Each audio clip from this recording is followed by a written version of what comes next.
Welcome to the Chelsea news in just 5 minutes with me, Chels Daft, here on the channel. We're talking about the reaction to the game last night, certain individual players, Graham Potter's mistakes, and a big transfer story featuring Cristiano Ronaldo. Make sure you stay tuned right to the very end. Smash the like button, post your comments, and let's get cracking with it. Straight in to the game yesterday. Now, we saw the Chelsea team that was picked, the starting 11 against Man United, and I thought at the time it was a little bit strange. I have to be honest with you. Chalobah was missing. Right, well, that was a massive concern. Turns out he picked up a knock against Brentford and hadn't recovered and couldn't even make the squad for the game. We took the team to the United game at Stamford Bridge, named our substitutes, and not a single defender was on the bench, which is a big concern. As a result of that, Cucurella played the left-hand side of the back three, which is fair enough, despite the fact I don't really think he can do a job there. I think he's a little bit rash, or a little bit, what's what I'm looking for?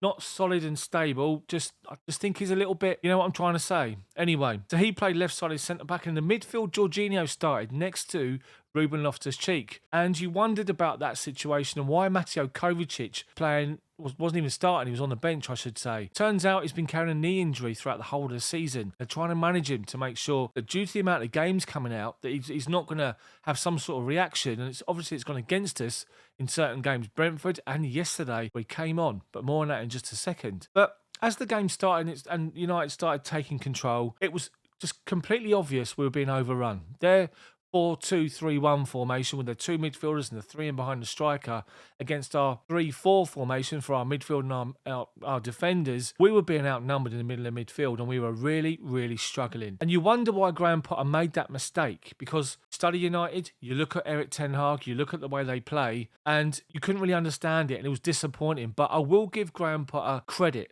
for making a change as early as he did. Yes, just mentioned about Kovacic and the fact that he can't play every single game at the moment because of his knee, but he had to come on. He had to make that change. And as soon as we switched to a 4-3-2-1 or a 4-3-3, we looked so much better and we took control of this game for the next hour. United had control first half an hour.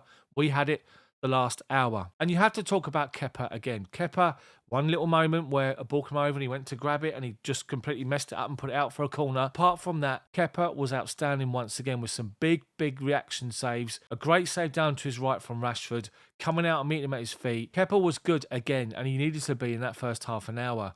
And I just want to talk about Trevor Chalobah, because for me, over the last two games, Trevor Chalobah has been outstanding, absolutely outstanding.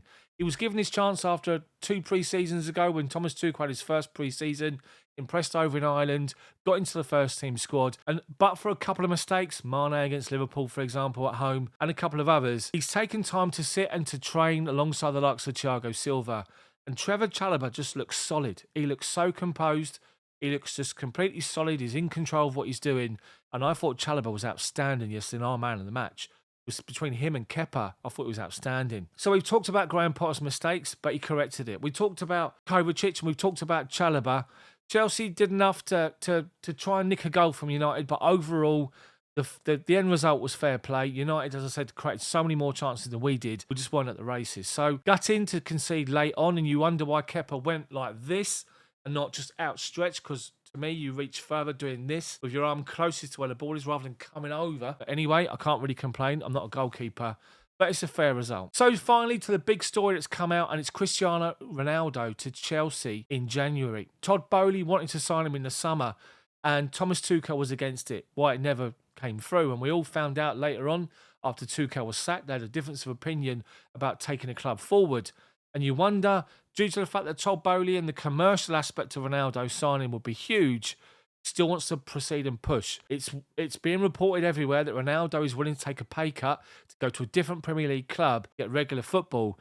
And I think at Chelsea, he'll get it. Aubameyang can play wide left, so can Sterling. Sterling can play on the right. If Ronaldo comes in, he's going to want to start most of the games, probably not all of them. And I think he still offers you goals, left, right and centre. I would take Ronaldo in a heartbeat if given the option in January. To have that option of Ronaldo, well, all competitions we're fighting for, and the Premier League, he could be the difference. His movement, his awareness, his experience, second to none.